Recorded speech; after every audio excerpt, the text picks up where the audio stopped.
हम अपने अगले पैनल की ओर बढ़ेंगे और बात फिर होगी भोपाल की। भोपाल तालों का शहर, नवाबों का शहर, ये वो मध्य प्रदेश की राजधानी जिसने जो सबसे वीआईपी सीट मानी जाती है। भोपाल जिसने मध्य प्रदेश को मुख्यमंत्री दिया, देश का 9वां राष्ट्रपति दिया। तो भोपाल की बात होगी, भोपाल लोकसभा संसदीय सीट की बात होगी, क्योंकि टक्कर सीधी देखने को मिल रही है यहाँ।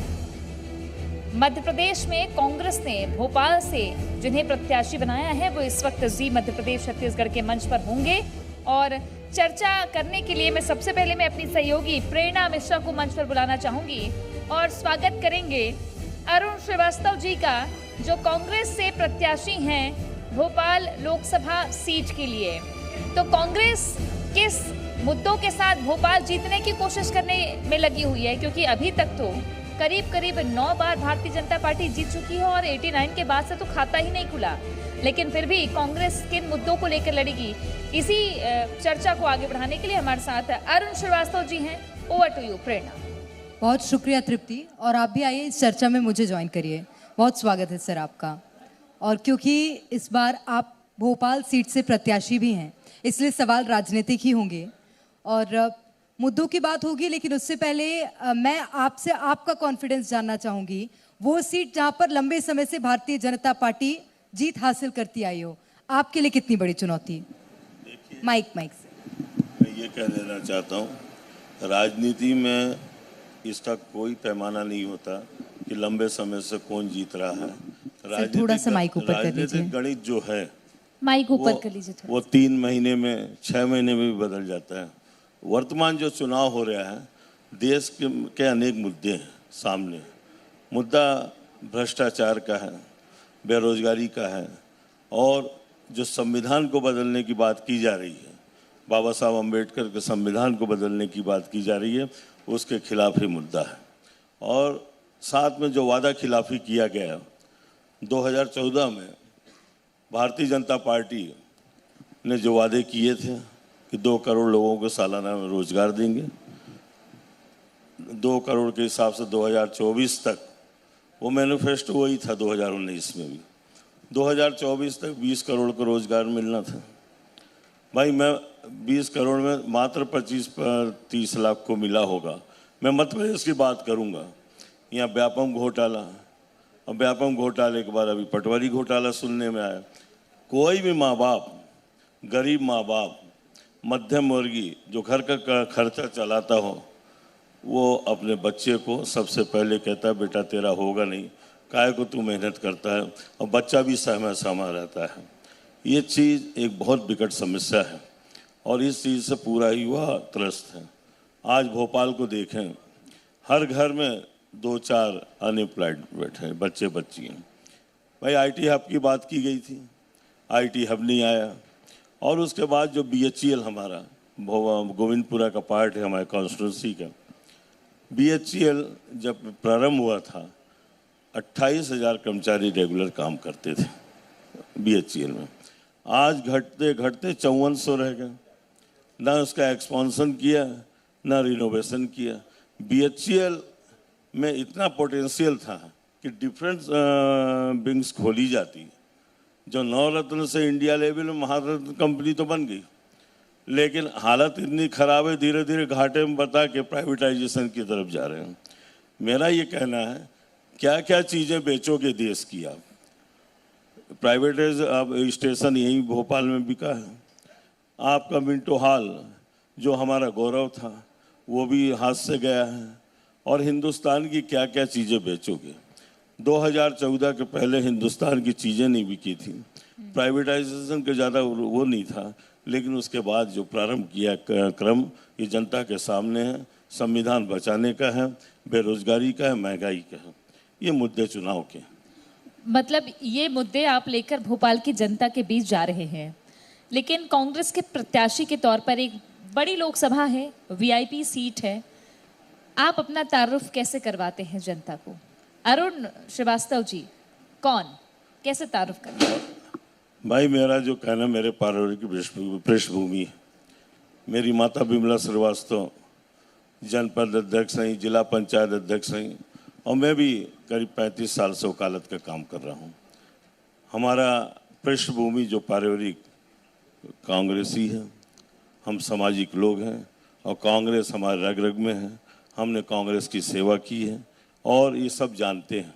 और उसके पीछे एक कारण है, जब कैंडिडेट बनाया गया, मुझको बुलाया गया, बोला गया तो अरुण भैया आप लड़िए, भोपाल राजा साहब राजगढ़ से लड़ेंगे। मैंने 1 मिनट बोला कि ये चुनौती मैं स्वीकार करूंगा और ये चुनौती नहीं, ये हमारी विजय के रूप में स्वीकार कर रहा हूँ। भोपाल में कांग्रेस जीतेगी। कार्यकर्ता चुनाव लड़ रहा है और कार्यकर्ता चुनाव लड़ा रहे हैं।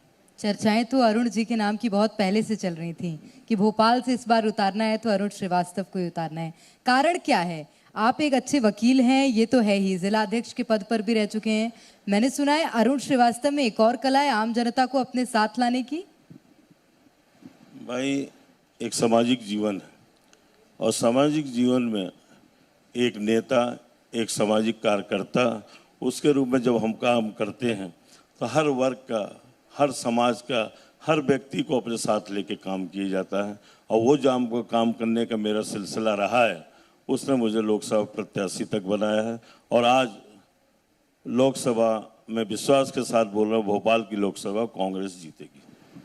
तो बीजेपी की तरफ से कोई चुनौती देख नहीं रहे हैं क्या आप? रोड शो हो जा रहे हैं पूरे भोपाल शहर में, एक नहीं दो दो। रोड शो देखा आपने? एक फल्लांग का रोड शो था और भारतीय जनता पार्टी के सबसे बड़े नेता का रोड शो था, और जिसमें 500 बसें आई थी और 500 बसों में बैठ के 2-2, 4-4 लोग आए। और उसके बाद जब बसें खड़ी हुई तो आधे आधे चले गए इधर उधर घूमने। रोड शो फ्लॉप हो गया। मध्य प्रदेश में और भोपाल में ऐसा रोड शो पहली दफे फ्लॉप हुआ है। रोड शो फ्लॉप होने का मकसद सबको समझ में आ गया। एक फल्लांग का रोड शो, अरे रोड शो करना था तो जहाँ से एयरपोर्ट से उतरे तो रोड शो वहाँ तक करना था। मात्र डर के मारे 600 फीट का एक फल्लांग का रोड शो था, वो भी फेल हुआ भारतीय जनता पार्टी के बड़े नेता का। हमें अफसोस है, हमारे अधिकारी बहुत डांट खाया। दूसरे नेता आ गए भोपाल में और उन्होंने कहा भाई तुम लोग फेल हो गए हो। अब जो कोशिश की जा रही है, पुलिस को लगाया जा रहा है कि ज्यादा वोटिंग करवाओ। कोलार वाले रोड शो पर कमेंट नहीं किया आप? कोलार वाला रोड शो क्या था? कोलार वाला रोड शो जो मुख्यमंत्री का रोड शो हुआ है, रोड शो में मुख्यमंत्री ने देख लिया 2.5 साल, 8 महीने से जिस काम को पूरा करना था 2.5 साल से वहाँ का वहाँ है, और उसमें कम से कम 30-35 लोग खत्म हो गए, चले गए, जिनके प्राण चले गए। कोलार के रोड शो, आज हमारा भी रोड शो कोलार पे, आज कांग्रेस का भी 6 बजे से रोड शो स्टार्ट कर रहे हैं। रोड शो से एक रुझान आता है और रुझान इस बात का आता है कि जनता क्या सोच रही है, क्या करने वाली है। और जहाँ तक जनता की जो बात है, बड़े मन में रखती है बात। हिंदुस्तान में जब भी सत्ता परिवर्तन हुआ है, कभी कोई बोल सकता था इंदिरा जी चुनाव हार जाएंगी, कभी कोई बोल सकता था कि 2004 में जो इंडिया साइनिंग की बात कर रहे थे वो सत्ता से बाहर हो जाएंगे। और फिर अब 2024 आया, 20 साल बाद भारतीय जनता पार्टी सत्ता से बाहर हो रही है, इंडिया गठबंधन की सरकार बनने वाली। ठीक है, एक और बात, क्योंकि भारतीय जनता पार्टी बार बार एक दावा करती है प्रधानमंत्री नरेंद्र मोदी के चेहरे पर चुनाव लड़ रहे हैं और जनता उस पर भरोसा जता रही है। विधानसभा चुनाव के परिणाम क्या थे कांग्रेस पार्टी ने वो देखे। अब क्या आपको लग रहा है ये भी चुनौती होगा? क्योंकि बीती बार 2019 की अगर मैं बात करूं, भोपाल सीट से भारतीय जनता पार्टी और कांग्रेस पार्टी के जो प्रत्याशी उतरे थे, कांग्रेस पार्टी ने अपने बहुत दिग्गज नेता को उतारा था चुनावी मैदान में। भाई जो चेहरे की बात है, जब चेहरे की बात की जाती है तो वर्तमान का जो चेहरा है उस चेहरे को जवाहरलाल नेहरू से तोला जाए, उस चेहरे को इंदिरा जी से तोला जाए, उस चेहरे को राजीव गांधी से तोला जाए। हमारा जो बुनियाद है, जब भारत में कुछ भी नहीं था, आज़ादी के बाद जवाहरलाल नेहरू का जो चेहरा सामने आया, उनका काम सामने आया, हिंदुस्तान इस रूप में आके खड़ा हो गया। जब इंदिरा जी ने हरित क्रांति का नारा दिया, समाजवाद का नारा दिया, तो हिंदुस्तान इस रूप में खड़ा हुआ। जब राजीव जी ने विकास का नारा दिया, कंप्यूटराइजेशन का नारा दिया, तो हिंदुस्तान इस रूप में खड़ा हुआ। आज हिंदुस्तान को 2014 में एक बॉर्डर लाइन बनाना चाहता हूँ, 214 के पहले का हिंदुस्तान और 214 के बाद का हिंदुस्तान। 214 के पहले की मैं बात कर रहा हूँ, और जो बाद का जो हिंदुस्तान है उसमें कौन से 2 काम अच्छे किए बता दो, जिससे अनएम्प्लॉयमेंट दूर होता हो, जिससे डेवलपमेंट होता हो, जिससे हिंदुस्तान में खुशहाली दिखता हो। मेरे को तो कोई काम दिखते नहीं, और मैं चुनौती देता हूँ कि मेरे को बता दो 2-4 काम ये अच्छे किए, तो मैं सुनूं उनको अच्छी तरह। ठीक है। लेकिन अरुण जी, अगर देखें थोड़ा सा इतिहास खंगालें तो 57, 62, 71, 80 और 84 इसमें कांग्रेस जीती है, और शंकर दयाल शर्मा नोन है कि देश का 9वां राष्ट्रपति से भोपाल ने दिया। लेकिन आपको क्यों ऐसा लगता है कि 2019 के बाद 2024 में क्या बदल जाएगा ऐसा, जबकि 89 के बाद से यहाँ पर कांग्रेस जीती ही नहीं है? देखिए, 2019 के बाद एक परिस्थितियां बदली सी। 2019 तक लोगों ने समझा था कि चलो जो 2014 में मैनिफेस्टो लाए हैं 2-5 साल में कुछ नहीं हो सकता, लेकिन अब 5 साल फिर देख लिया उसी मैनिफेस्टो पे, तो इसलिए ये परिस्थितियां इस कारण बदली हैं कि कुछ भी नहीं कर सकते। भोपाल में 100 भारत में स्मार्ट सिटी का लाई गई थी, उसमें भोपाल में एक स्मार्ट सिटी आई, दक्षिण भोपाल में टीटी नगर। टीटी नगर में बोला गया था कि 5 साल में हम स्मार्ट सिटी बना देंगे। पूरे सिटी को तोड़ दिया, पूरे सिटी को तोड़ दिया। अब जब स्मार्ट सिटी बना, 2 चौड़ी रोडें बना के अब पूरा इलाका उजड़ पड़ा हुआ, हजारों करोड़ रुपए सरकारी धन का दुरुपयोग किया गया, 1.25 लाख के एक पेड़ लगाए गए। ये सब इनके खिलाफ जा रहा है। और साथ में इस समय सबसे बड़ी बेरोजगारों की हित के लिए कोई योजना नहीं बनी है, ये भारतीय जनता पार्टी के खिलाफ जा रहा है। हमारा बेरोजगारों के लिए कोई काम नहीं किया, आज तक एक प्लानिंग नहीं की का। आप बता दीजिए, अनएम्प्लॉयमेंट के लिए भारतीय जनता पार्टी कौन सा प्लान लेके आई? कोई प्लान लेके नहीं आई। ठीक है। अरुण श्रीवास्तव जी, अब लोकसभा चुनाव के मैदान में हैं, और जब हम बात लोकसभा की करते हैं, राष्ट्रीय मुद्दों की बात होती है। आप मध्य प्रदेश और खासतौर पर राजधानी भोपाल की जनता को तो साध रहे हैं, लेकिन अगर राष्ट्रीय मुद्दों की बात करें, क्या प्राथमिकताएं आपकी चुनाव के बाद होंगी? भाई, जो भोपाल का अनएम्प्लॉयमेंट का मुद्दा है, जो डेवलपमेंट का मुद्दा है, जो एक चीज़ों का, हर चीज़ों का मुद्दा है, वही जाके राष्ट्रीय मुद्दा भी है। भाई, भोपाल का मुद्दा कोई अलग नहीं है। भोपाल में एक राष्ट्रीय मुद्दे के साथ ये सब मुद्दे जुड़े हुए हैं। भोपाल के अंदर BHEL की मैंने अभी आपको बात किया है। भोपाल के अंदर एक बहुत बड़ा भाग खेती का है। सीहोर का गेहूं बॉम्बे में अब्रॉड जाता है, और फिर दिल्ली में आप जाइए, सीहोर के गेहूं के नाम से 8,000-9,000 रुपये कुंटल बिकता है इस समय। सीहोरा का गेहूं मार्ग, उसमें भोपाल भी शामिल है। लेकिन दुर्भाग्य है, हमारा जो किसान है 2200-2400 नहीं मिल पाता, और 2700 रुपये कुंटल बोला जाता है। हम देंगे, पिछले चुनाव में बोला गया था 2700 रुपये, अभी कुणाल चौधरी जी ने बोला था कि 2700 रुपये कुंटल देंगे। कहाँ दिया?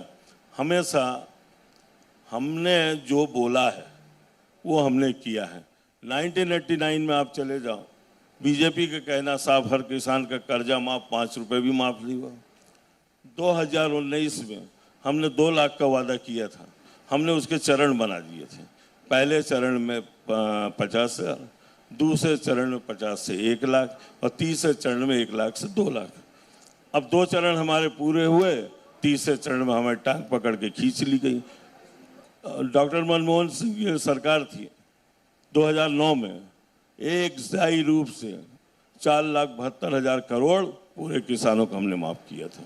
देखिए, हम करते हैं, हम करने में विश्वास रखते हैं, कांग्रेस करती है। और ये जो है, ये कुछ भी करें, लेकिन इनकी जो भावना अलग रहती। हिंदुस्तान में कोविड आया, कोविड के बाद में एक बड़े पोस्टर लगाए गए, टीका फ्री, और एक फोटो लगती थी। हिंदुस्तान में महामारी का रोग आया, 1952 के बाद से हमने टीके लगाए, पोलियो को टीका लगाया, हमने पूरा टीकाकरण किया, लेकिन हमारे किसी प्रधानमंत्री ने अपनी फोटो लगा करके ये नहीं बोला था टीकाकरण फ्री।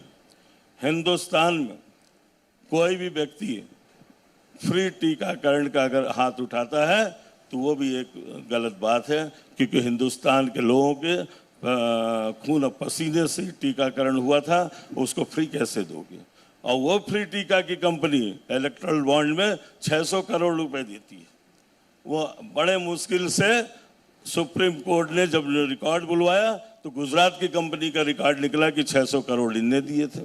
ये देखिए हिंदुस्तान जनता समझ रही है इन बातों को, आप समझा पा रहे हैं? देखिए जनता बहुत समझती है, आज पढ़ा लिखा युवक है और बकरी चराने वाला भी एक मोबाइल लेके चलता है और दुनिया की सब खबरें उनके पास रहती हैं, लेकिन जनता सब समझती है, थोड़ा बोलती कम है, क्योंकि मालूम है जो बोलता है उसके ऊपर कुछ ना कुछ दर्ज हो जाता है।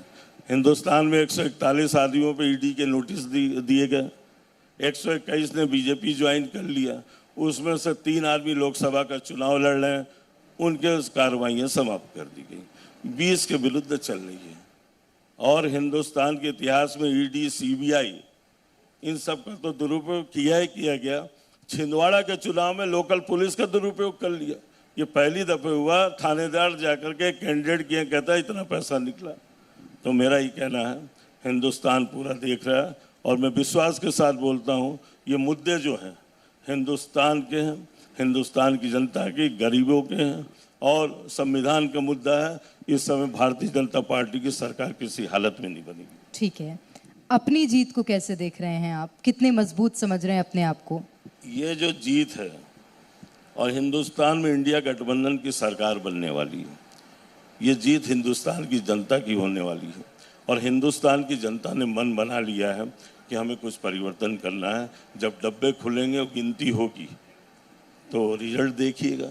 माननीय सुप्रीम कोर्ट ने जो व्यवस्था कर दी अभी, ये कहते हैं कि खारिज कर दिया, उसके पूरे वो तो कॉन्टेंट्स तो पढ़े नहीं कि खारिज कर दिया। सुप्रीम कोर्ट ने बड़ा बैलेंस ऑर्डर पास किया, उस ऑर्डर में कोई बेईमानी नहीं हो सकती है। अच्छा, आपने अभी शुरुआत में बताया कि आपकी पारिवारिक पृष्ठभूमि कांग्रेस की है, आप 35 सालों से कांग्रेस से जुड़े हुए हैं और प्रत्याशी भी हो गए। ये भावना बड़ी पुष्ट करती है किसी पार्टी के साथ या विचारधारा को लेकर, लेकिन क्यों ऐसा हो रहा है मौजूदा वक्त में कि आपको पता चले आपके पड़ोस वाले ही, आपके साथी कार्यकर्ता बीजेपी चले जा रहे हैं? देखिए, इसका सीधा जवाब है, नवंबर 2019 के पहले जब हम कमलनाथ जी के मिलने जाते थे, एक अच्छी लंबी लंबी 200 फीट की लाइनें लगती थी। अभी ज्वाइनिंग चल रही है और 2-3 घंटे हम लोग भी नहीं मिल पाते थे, लाइन से ज्वाइनिंग चलती रहती थी। अब तो इक्के दुक्के गए हैं और जो नेता हमारे गए उनका जनाधार नहीं था। हमारी कांग्रेस नहीं गई है, कांग्रेस में मजबूत कार्यकर्ता तब भी थे और आज भी हैं और हमने लाइन लगते हुए देखा है, तो हम इस चीज़ की परवाह नहीं करते। बिल्कुल, शुभकामनाएं हैं आपको, आप जंग के मैदान में हैं भोपाल के। अब देखना है कि भोपाल की जनता किस तरीके से किन मुद्दों पर वोट करती है। बहरहाल बहुत शुक्रिया आपका, आप बने रहिएगा मंच पर। ओवर टू यू प्रेरणा। बहुत शुक्रिया तृप्ति। और मैं अब मंच पर आमंत्रित करना चाहूंगी जी मध्य प्रदेश छत्तीसगढ़ के एडिटर मोहित सिन्हा जी को। सर प्लीज आप मंच पर आएं और हमारे आज के खास मेहमान इनको सम्मानित करें। तो आज की चर्चा राजधानी भोपाल से प्रत्याशी अरुण श्रीवास्तव जी, जिन्होंने कई मुद्दों को उठाया कि राजधानी भोपाल में कई मुद्दे ऐसे जिन पर विकास की और काम करने की जरूरत है। हालांकि उस पर किस तरह से दोनों ही राजनीतिक दल काम करने के दावे कर रहे हैं और उसके बाद जनता किस पर मुहर लगाती है और किसके काम पर विश्वास जताती है, ये तो आने वाले नतीजे ही बताएंगे जो कि 4 जून को आएंगे। बहुत शुक्रिया सर आपका।